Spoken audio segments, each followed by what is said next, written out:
Olá a todos irmãos e irmãs, aqui fala o pastor Valmir Pereira, chegando para mais uma aula sobre a história dos batistas. E hoje, muito especialmente, nós vamos estar falando sobre os separatistas ingleses.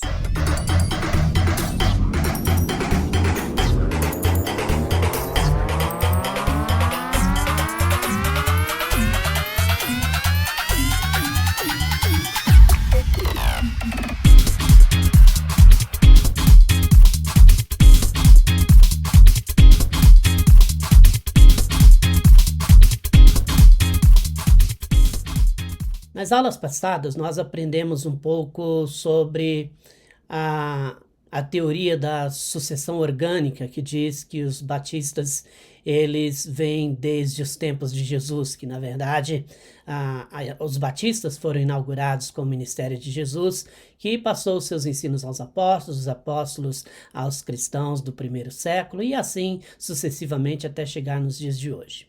Também nós ouvimos a segunda teoria, que acredita que os batistas surgiram dos anabatistas, um grupo de irmãos do século XVII que descenderam também do movimento da Reforma Protestante. Hoje, muito especialmente, nós vamos falar sobre os batistas como sendo originário de um grupo chamado separatista inglês, ou os separatistas ingleses. Esse é um estudo bastante interessante e particularmente eu acredito que a nossa origem batista, ela se encontra nesse grupo, mas é claro que nós vamos aprender isso no decorrer das nossas aulas sobre a história dos batistas. Por hoje, sobre os separatistas ingleses, nós vamos falar primeiro. É impossível falar sobre os separatistas se nós não antes falarmos sobre os puritanos. Quem foram os puritanos? Puritano foi um grupo de pessoas que saiu da igreja anglicana e o objetivo deles era purificar a igreja anglicana. Esses irmãos, eles tinham um entendimento de que a igreja e o Estado ela deveria ser separada e também algumas outras doutrinas da igreja anglicana que esses irmãos, eles puritanos, eles discordavam. Eles faziam, claro, o clamor pelas escrituras e somente as escrituras. Mas nós vamos ouvir um pouco mais sobre a origem e sobre a história desses irmãos, para que então a gente consiga chegar nos separatistas ingleses e a partir daí nós vamos falar um pouco de como então os batistas descenderam desse grupo de separatistas ingleses. Então, em 1585 surgem os puritanos. Rei Henrique e Rainha Elizabeth, eles haviam rompido com a igreja de Roma, como nós conhecemos e ouvimos da história. E por ter rompido com a igreja romana, então fundou-se a igreja anglicana, que é uma igreja inglesa, entendendo que a igreja deveria... Na verdade, a igreja anglicana ela foi um movimento mais ortodoxo, mas também com o objetivo de que os ingleses queriam ter a sua própria igreja ou a sua própria religião e assim, então, não estar mais submisso à autoridade de Roma. Uma das coisas que eles trabalharam para fazer foi a tradução da Bíblia, tanto do latim para o inglês, e assim poderem também ler a Bíblia nessa língua.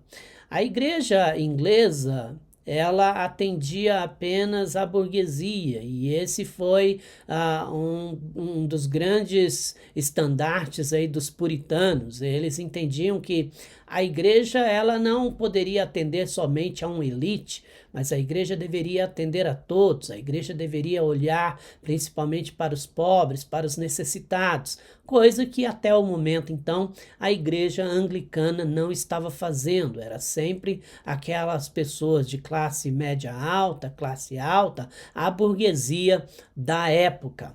Os puritanos, eles pretendiam purificar também a igreja de algumas heresias que tanto os anglicanos quanto os católicos romanos, eles defendiam. Uma dessas coisas era a rejeição do crucifixo com a pessoa de Jesus crucificado. Uma vez que os puritanos entendiam que o Cristo havia ressuscitado dos mortos, eles não concordavam então com a ideia de se ter como símbolo do cristianismo, como símbolo da igreja, um crucifixo com o Cristo pendurado nele. Cristo não estava mais lá.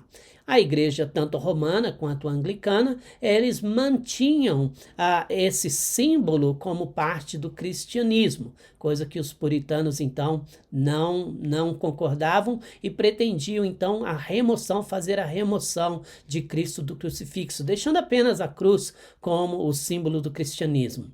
Uma segunda coisa que os puritanos discordavam e eles queriam, então, nessa ideia de purificar a igreja, é preciso entender isso, porque algumas vezes, quando se fala de puritano, se tem uma concepção meio que equivocada do termo da palavra.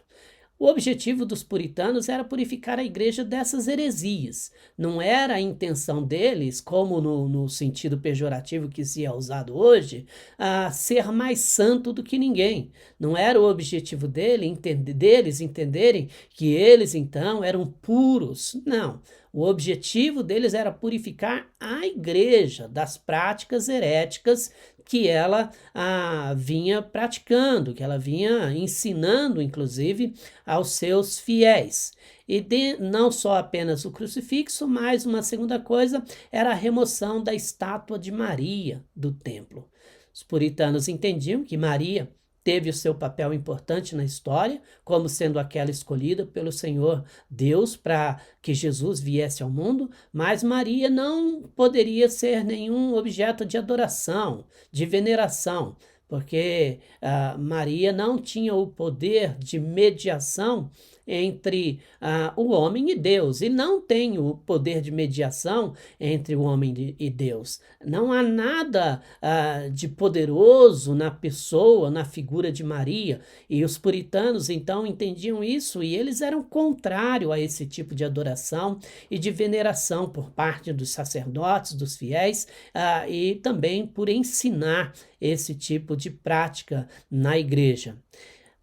Mais ainda, os puritanos entendiam que os bispos eles não poderiam ser escolhidos pela monarquia, prática muito comum daquela época. Na época dos reformadores, na época dos protestantes, a igreja e o Estado, elas estavam associadas. Nós falamos um pouco sobre isso, falamos que mesmo Lutero, na sua reforma, ou Zwinglio, com a sua reforma, eles ainda estavam ligados ao Estado, a igreja era submissa ao Estado, coisa que depois nós vamos ver que os anabatistas são contrários, e também os puritanos, eles eram completamente contrários a essa ideia de que o bispo pudesse ser escolhido pela monarquia, pelo rei. Por quê? Porque era uma forma política que a monarquia encontrou de controlar a igreja. A igreja, então, falava aquilo que a monarquia entendia que poderia ser falado, uma vez que eles eram funcionários, digamos assim, do governo. Eles recebiam do governo para poder, então, ser o bispo daquela determinada igreja. E os puritanos eram completamente contrários a isso. Para os puritanos, o bispo escolhido, ele deveria ser qualificado, ele deveria ter as qualificações religiosas e não política. Portanto, uma vez que a qualificação deveria ser religiosa e não política, o bispo era alguém que deveria ser escolhido pela própria igreja. A igreja, então, entendendo as qualificações do seu líder, ela o indicaria para aquela posição. E a monarquia não queria isso, porque ela queria o controle da religião. Outra coisa que os puritanos defenderam e eles batalharam por isso, é para que fosse removidos os rituais que separava o bispo da congregação. Uma das coisas era, por exemplo, a missa, né? Ela ser realizada toda em latim e o bispo ele ficava de costa para os fiéis. Não havia essa interação, não havia esse contato. Os puritanos entendiam que essa não era uma prática que a igreja deveria adotar, porque tanto o bispo quanto os fiéis, eles são iguais, eles precisam se relacionar. E que também pudesse ser realizado a cerimônia em uma linguagem que os fiéis pudessem entender. Isso falando da igreja romana, mas também agora falando da igreja anglicana, essa separação que havia entre os bispos e os fiéis era algo pelos quais os puritanos decidiram lutar contra, não aceitando então a prática de tal separação. Os puritanos acreditavam que as escrituras elas deveriam ser utilizadas para todo o tipo de orientação na vida. Como nós falamos na aula anterior, os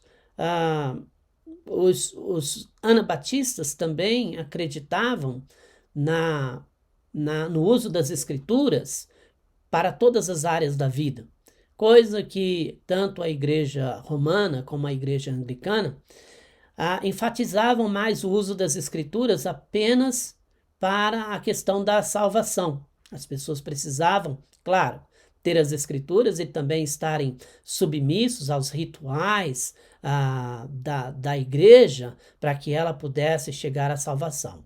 Os puritanos entendiam que não. Para eles, tudo o que estava nas escrituras era para orientação da vida. É muito comum uma frase que diz assim: o que diz as escrituras? Essa era uma frase utilizada pelos puritanos para toda e qualquer situação de vida que eles estivessem enfrentando. Então, todas as pessoas que se aproximavam de um puritano para pedir um conselho sobre qualquer área da vida, por exemplo, sobre casamento, sobre criação de filhos, sobre finanças, os puritanos iriam então dizer essa frase: o que diz as escrituras? E a partir daí, eles iriam para a Bíblia e eles iriam estudar as Escrituras para ver o que ela diz sobre determinados assuntos, sobre determinadas áreas da vida humana em que nós precisamos de orientação e de direção. E essa é uma verdade defendida também pelos batistas, a suficiência das escrituras e a autoridade das escrituras para lidar com as questões da vida. Talvez você possa perguntar assim: mas pastor, a Bíblia, quando ela foi escrita, não tinha todas as coisas, enfermidades, situações difíceis que nós enfrentamos nos dias de hoje. É possível encontrar direção nas Escrituras, orientação na Bíblia para os problemas que nós enfrentamos nos dias atuais? Sim, é claro que é possível, porque os problemas que nós temos hoje são problemas que existem desde a queda do homem no Jardim do Éden. A distorção da raça humana, o sofrimento, a inimizade, o medo, a vergonha, a tristeza, tudo isso nós encontramos nas Escrituras e encontramos como lidar com todas essas situações. A Bíblia pode não usar nomenclaturas que nós usamos hoje, mas a Bíblia trata da raiz dos males, dos problemas que nós enfrentamos hoje. Pense, por exemplo, pessoas que sofrem com crise do pânico. Você não vai achar, claro, nas Escrituras, nada se referindo à crise de pânico, mas você vai achar nas Escrituras orientações sobre temor, sobre medo. E o que é uma crise de pânico, senão uma crise intensa de medo? E como é que nós lidamos com essas crises? Para isso, então, nós encontramos nas Escrituras a direção e a orientação de como lidar com essas crises existenciais que nós enfrentamos. E era isso que os puritanos acreditavam. Para eles, tudo que era relacionado à vida está contido nas Escrituras e, portanto, nós podemos usar as Escrituras para todo tipo de situação e para aconselhar as pessoas em toda e qualquer circunstância que ela está vivendo. Não havia necessidade de penitência, não havia necessidade de qualquer outra orientação por parte da monarquia ou por parte do governo romano para a igreja ainda romana. Não havia necessidade de nada disso. Todos poderiam ter acesso às Escrituras, porque nas Escrituras eles encontrariam então a direção para os problemas da vida. Então, os puritanos utilizavam as Escrituras para orientação a todas as situações da vida.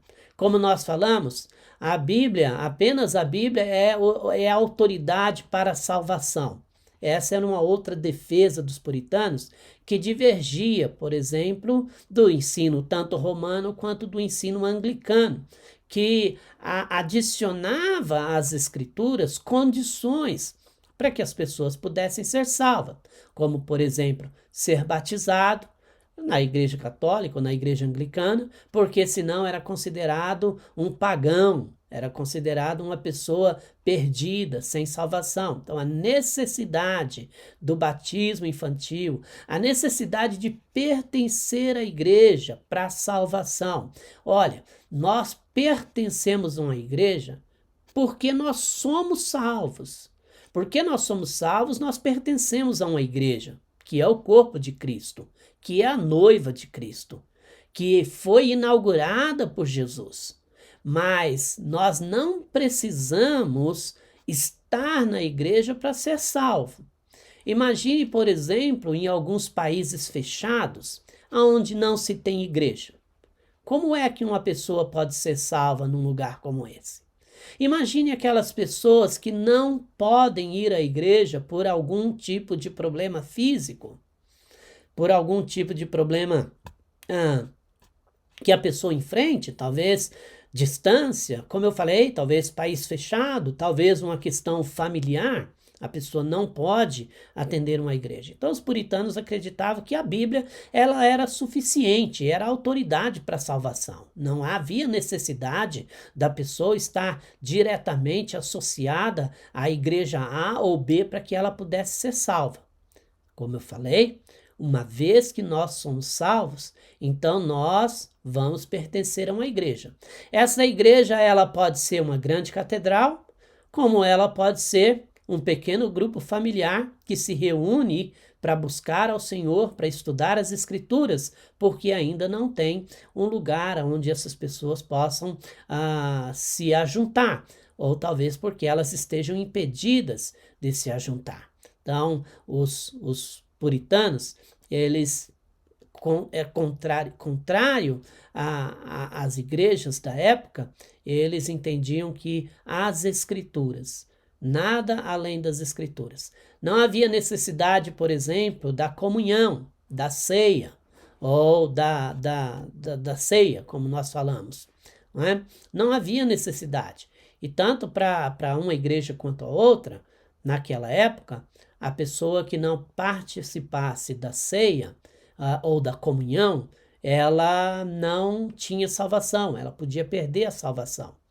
Nós não encontramos nenhuma base nas Escrituras, mas as Escrituras, como acreditavam os puritanos, e nós também acreditamos, Efésios capítulo 2, versículos 8 e 9, vai dizer que pela graça nós somos salvos, e isso não vem de nós, é dom de Deus, não vem de obras para que ninguém se glorie. As Escrituras é suficiente para a salvação. Muitas pessoas são salvas lendo as Escrituras, conhecendo o Evangelho, e elas são salvas. A Bíblia possui tudo o que é preciso para uma vida de piedade. Não era necessário a pessoa ser um membro assíduo da igreja ou pertencer a uma escala de autoridade dentro da igreja para que ela pudesse praticar a piedade. Não. A Bíblia possui tudo que a pessoa precisa para uma vida simples. Uma vida de piedade quer dizer também uma vida onde você tem aquilo que você precisa para viver. Não aquilo que você quer para viver, mas aquilo que você precisa. A igreja acreditava que você, então, precisava pertencer a ela para que, através dela, através das suas taxas e contribuições, você pudesse ser uma pessoa abençoada.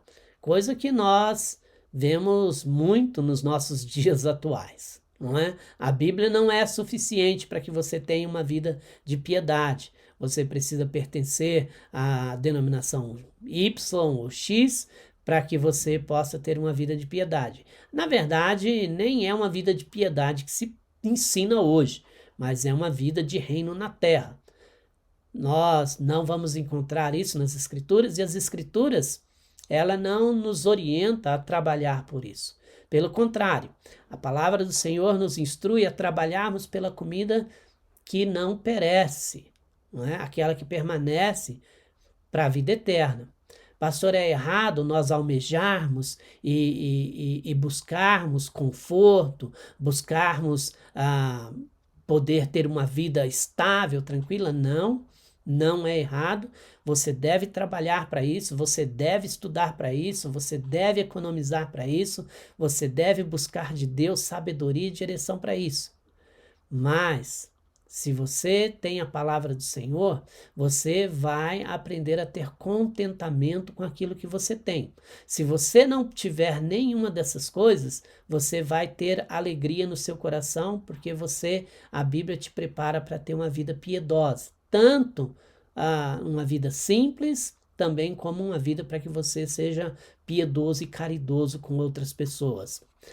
E uma última coisa que os puritanos vai trabalhar também é essa questão da Bíblia estar acima do intelecto humano. Muita filosofia, muito ensino filosófico, muita teoria, e a Bíblia sendo deixada de lado. Então, os estudiosos, os doutores daquela época, os filósofos, eles tinham muito mais crédito do que as Escrituras. Você falar numa outra língua, você entender o que a Bíblia diz dentro do seu próprio conhecimento, está errado. Você tem que pegar o seu conhecimento e colocar isso no crivo da palavra de Deus. A palavra de Deus, ela vai orientar cada um de nós a entender o que as Escrituras querem dizer. Portanto, o intelecto humano, ele está abaixo da autoridade das Escrituras. Isso quer dizer que nós não utilizamos cultura para aplicar as Escrituras. Isso não quer dizer que nós vamos aplicar a idade contemporânea para aplicar as Escrituras, como vem sendo ensinado aí no Brasil e também por aqui no mundo todo, atualizarmos a palavra de Deus. Não. A Bíblia está acima do intelecto humano. Nós devemos aplicar as Escrituras e não confiar no nosso próprio entendimento. O sábio, ele se perde na sua própria sabedoria. E os puritanos, então, entendiam que a palavra de Deus era e é a autoridade máxima e final para a nossa vida.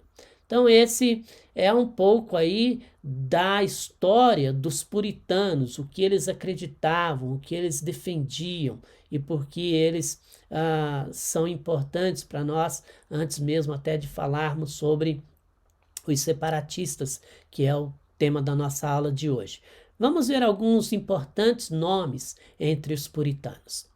Um desses nomes é o nome de João Flávio. João Flávio foi alguém muito importante, falando sobre o ministério da providência de Deus, o Deus soberano, controlador de todas as coisas, provedor de todas as coisas. Então, esse é um nome muito importante. Eu não vou me deter em cada um desses nomes por uma questão do nosso tempo, mas eu estou informando vocês e dando a vocês a ferramenta para que a partir de então você pesquise, você procure, você se aprofunde, porque isso é muito importante, é a história, é a nossa história, a história é muito importante. Então João Flávio foi alguém aí extremamente importante e trabalhou muito esse entendimento da providência de Deus, do Senhor Deus controlador de céus, de terra, do Senhor provedor de toda necessidade, enfim, vale a pena você pesquisar.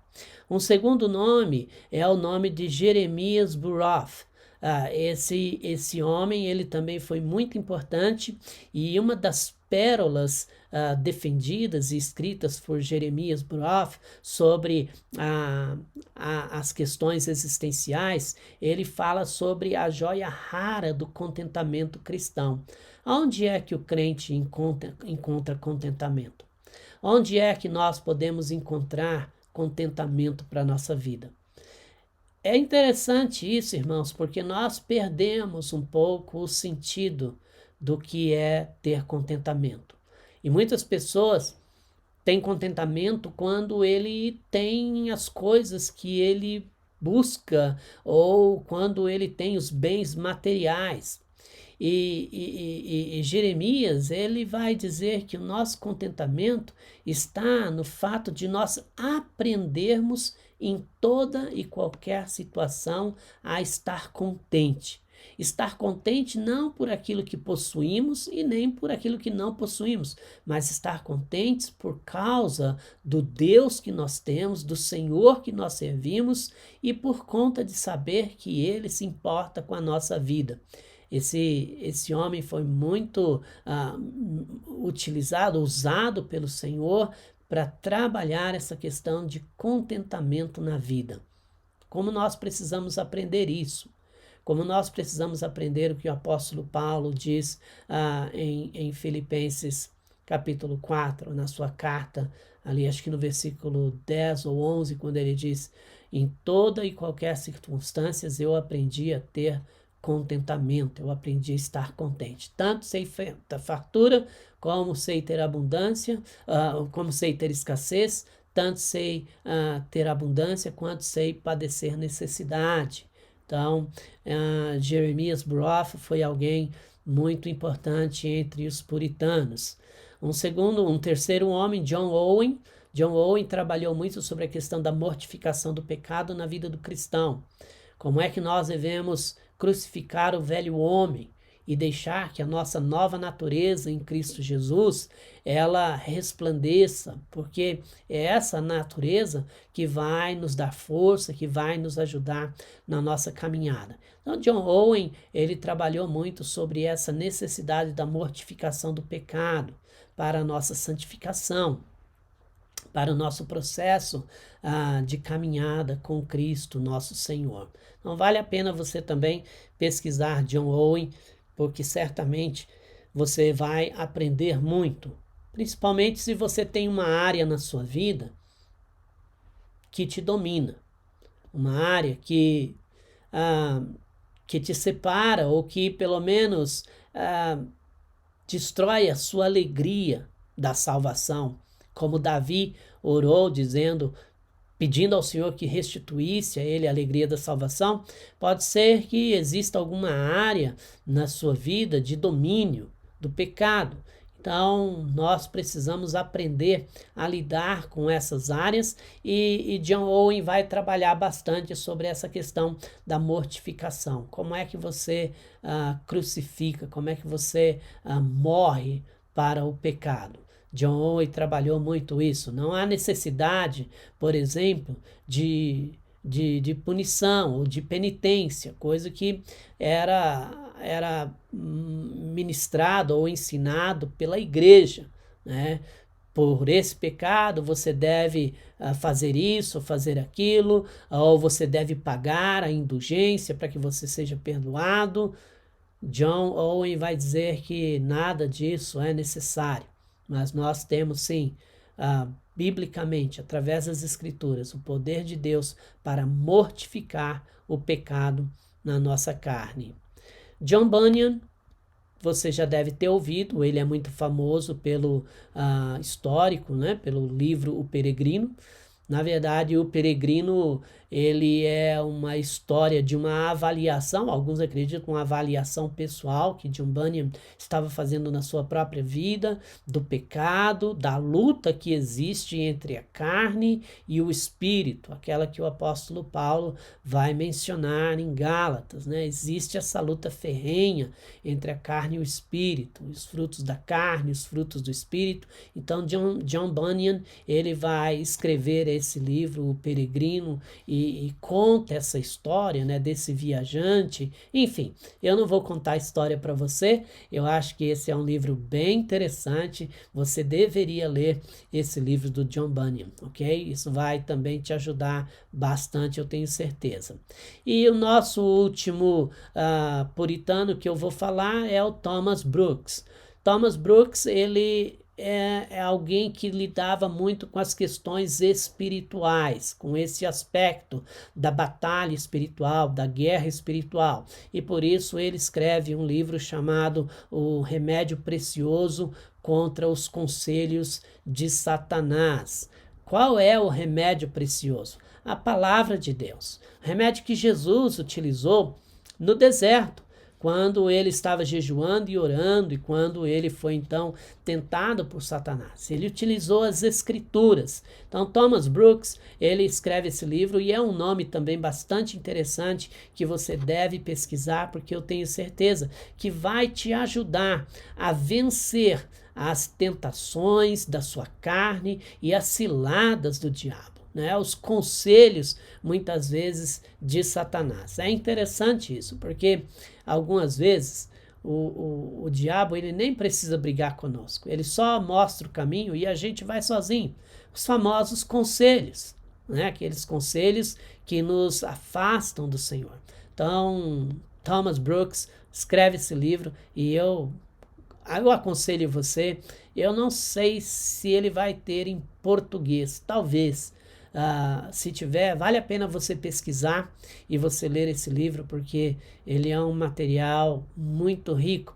E todos esses puritanos que eu compartilhei com vocês foram pessoas que acreditavam nas escrituras como suficiente para lidar com todas as questões da vida.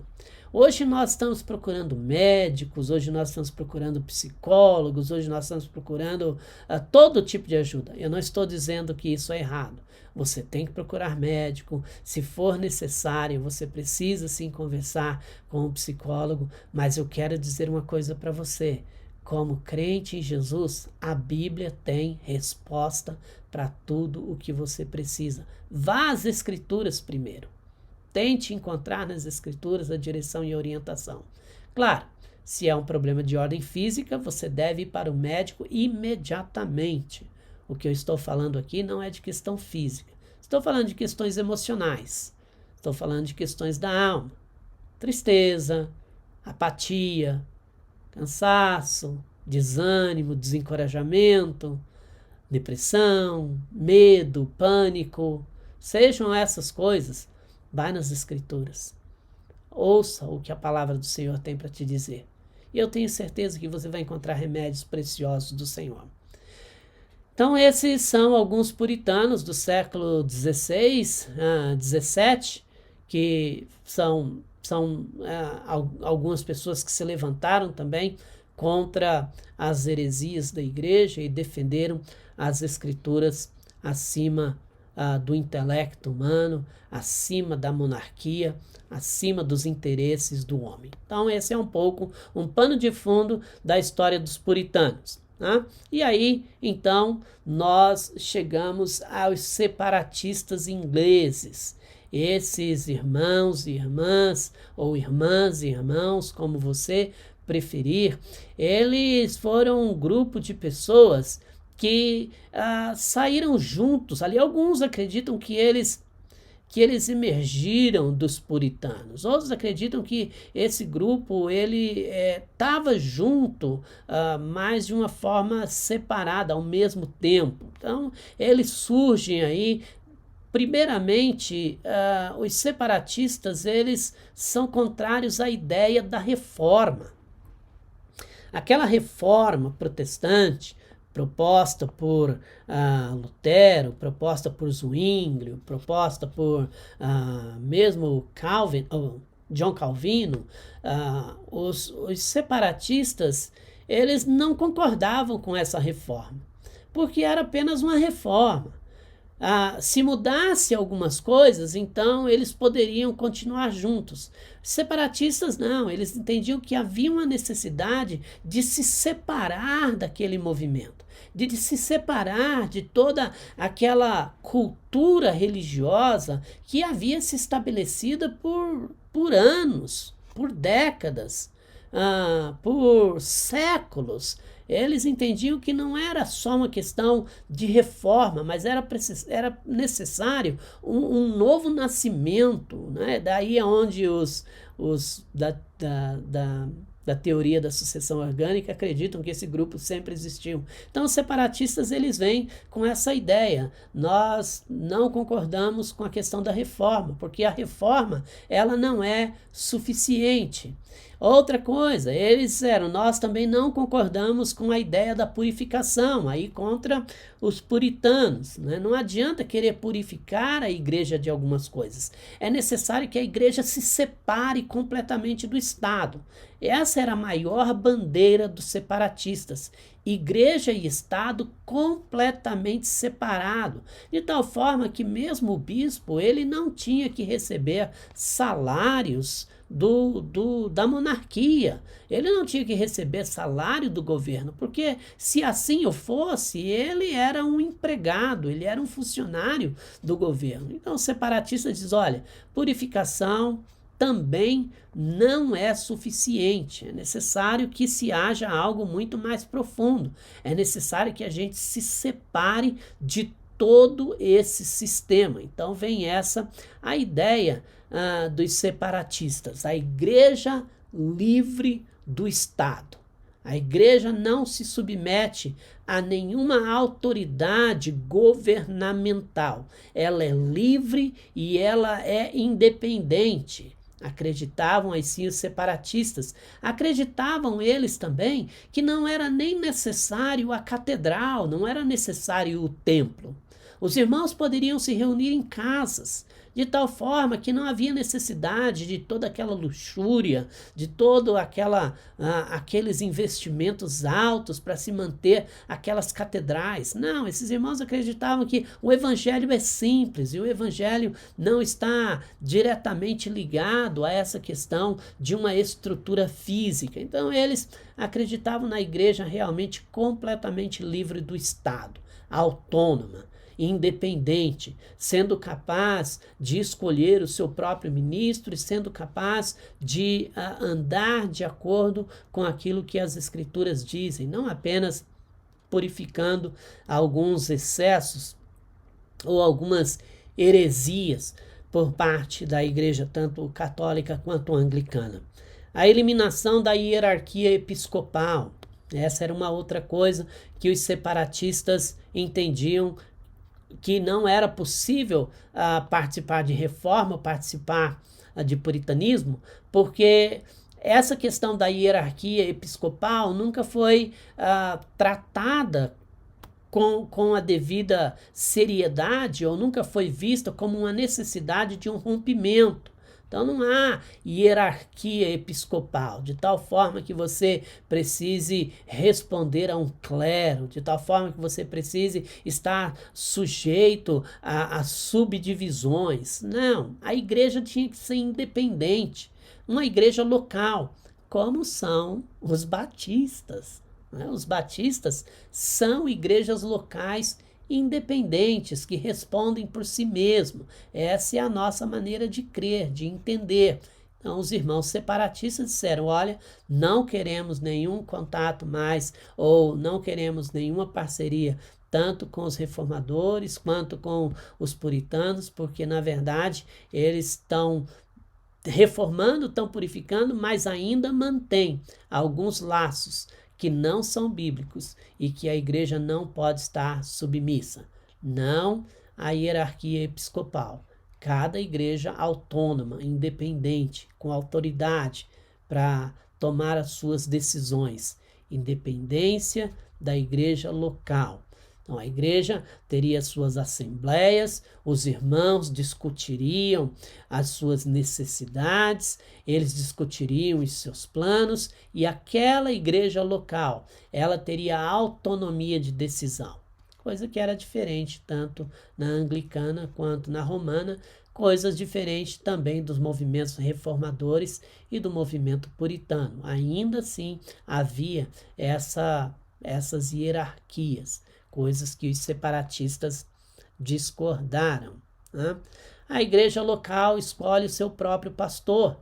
Então, aquele grupo de irmãos, eles tinham a autoridade de indicar aqueles a quem eles queriam que se tornasse o seu líder religioso. Os separatistas acreditavam que dentro de cada pequeno grupo havia pessoas chamadas, qualificadas e preparadas pelo Senhor para que pudesse cuidar dos demais irmãos, para que pudesse facilitar o estudo das palavras, da palavra de Deus.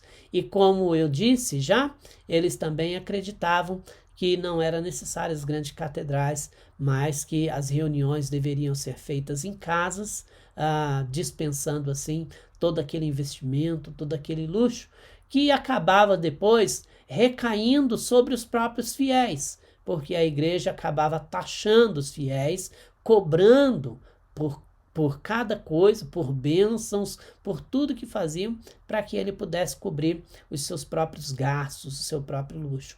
Então os separatistas disseram, nós não vamos ter grandes templos, nós não vamos ter locais grandes de concentração, mas nós vamos reunir em casas. Essa era uma defesa dos separatistas ingleses. Voltando um pouquinho na história e no tempo, precisamos entender que aí entre esse momento, esse período dos puritanos e dos separatistas, houve um momento de grande perseguição.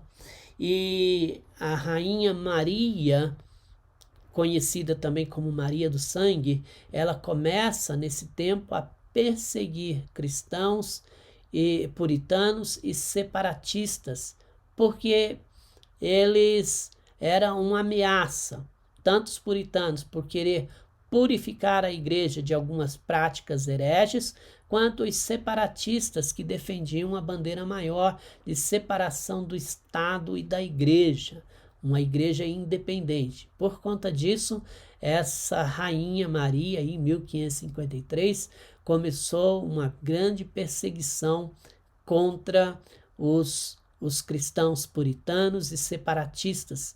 A maioria deles morreram queimados em estaca, né? Em 1558, a rainha Elizabeth, ela assume o trono e aí ela também continua essa perseguição contra puritanos e separatistas. Irmãos, essa é uma parte muito importante da história. E é importante para nós conhecermos as nossas origens. Saber o que esses irmãos e irmãs enfrentaram, eles pagaram com a própria vida para que hoje nós tivéssemos a palavra de Deus, para que hoje nós tivéssemos a Bíblia traduzida na nossa língua, que veio da língua inglesa, enfim, nós tivéssemos as escrituras traduzidas. Então, irmãos pagaram mesmo, escreveram a história com a própria vida, e hoje nós, por coisas tão pequenas, desistimos da nossa caminhada. Não temos mais convicção. A convicção, ela se acaba muito rápido. Quando as dificuldades chegam, as convicções vão embora. Esses irmãos, nem mesmo diante da morte, renunciaram àquilo que eles acreditavam. Os puritanos acreditavam que a igreja poderia ser purificada sim, que rituais poderiam ser removidos. Acreditavam sim que o cristianismo, que as escrituras poderiam ser ensinadas e serem suficientes para os cristãos. Os separatistas acreditavam que não existe associação nenhuma da igreja com o Estado, assim como não existe associação das trevas com a luz. E por conta disso, eles pagaram com a própria vida. Como é que nós estamos vivendo a nossa fé, o nosso evangelho? Pense um pouco sobre isso, porque a história dos batistas foram escritas com sangue, com vida. Os batistas escreveram a história com a própria vida, assim como tantos outros apóstolos, discípulos, tantos outros homens e mulheres de Deus morreram por defender as Escrituras. Então, Rainha Maria, Rainha Elizabeth I, essas mulheres perseguiram e mataram aqueles que eram contra a monarquia ou contra o império. Depois disso, em 1603, o rei James, então ele assume o trono e ele determina uma só religião sobre o controle da igreja protestante inglesa. Em outras palavras, ele determina que haveria apenas uma religião sobre o domínio da igreja anglicana. Assim como Constantino, no ano de 300, decidiu que haveria uma única religião, que seria a religião universal, e traduzido, a Igreja Católica, não é? Assim como no ano de 300, Constantino decidiu que haveria uma religião cristã debaixo do Império Romano, e o 603, King James, ou Rei James, ele então determina que houvesse uma só religião, mas agora debaixo do Império ou da monarquia inglesa. Puritanos e separatistas, diante desse quadro, eles então migram para a Holanda. E lá eles vão encontrar um outro grupo de pessoas, principalmente os separatistas. Eles vão encontrar um grupo de menonitas e eles vão se associar. Um desses grupos separatistas se associam com os menonitas, e aí, claro que esse é um tema para a nossa próxima aula, tá bom? Por hoje, nós vamos parar por aqui com essa aula, com essa história, mas já dando aí uma indicação do que vem pela frente. Então, quando os puritanos, eles decidem, ok, nós não vamos ficar debaixo dessa única religião agora dominada pelos anglicanos ou pela igreja inglesa, eles então se mudam para a Holanda. E lá nós vamos ver que pela primeira vez vamos encontrar aí os batistas surgindo aí desse grupo de irmãos que migra para a Holanda. Depois há uma divisão, alguns vão vir aqui para os Estados Unidos, enfim, mas isso é para a próxima aula. Nós vamos na próxima aula ver sobre os batistas gerais e os batistas particulares, tá bom? Então, espero que você tenha gostado da aula, espero que a aula tenha aí despertado a sua curiosidade, o seu interesse, e o meu desejo é que com essas informações você possa agora se dedicar ao estudo, à pesquisa, tá bom? Porque essa é a história de pessoas, de mulheres de Deus, de homens de Deus, que não zelaram pela própria vida, mas que pagaram com a sua própria vida, para que nós hoje pudéssemos ter as Escrituras e pudéssemos ter uma identidade. Se você está assistindo essa aula, certamente é porque você pertence a uma igreja batista. Se você está assistindo essa aula, certamente talvez porque você é membro da Igreja Batista Missionária do Jardim Lusitano. Então essa é a sua herança, essa é a sua história. Os seus irmãos e irmãs antepassados, eles pagaram com a própria vida, para que eu e você hoje pudéssemos desfrutar da bênção de conhecermos a palavra de Deus como ela é. Então assim viveram os puritanos, assim viveram os separatistas ingleses. Que Deus abençoe você. Nos vemos na próxima aula. Fiquem na paz.